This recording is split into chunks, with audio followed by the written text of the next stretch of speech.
Hello friends, তোমরা সবাই কেমন আছো অবশ্যই জানাবে। আজকে আমি চলে এসেছি আবার নতুন একটা ভিডিও নিয়ে।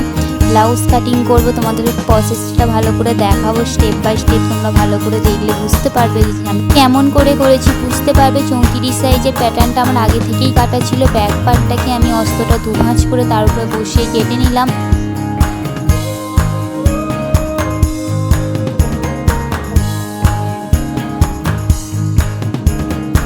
ড্রয়িংটা আগে থেকে আমি করে রেখেছিলাম, তো সেটা আমি কেটে নিলাম। তোমাদের দেখো ড্রয়িংটা দিয়ে দিয়েছি, তোমরা চাইলে করে নিতে পারো।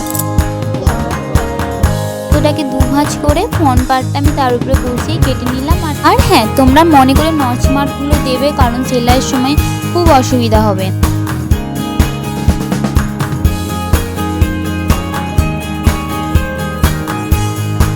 নিচে 1 নেবো আর সাইডে হাফ হাফ করে নিয়ে দাগ টেনে নিয়ে আমরা কেটে নেব।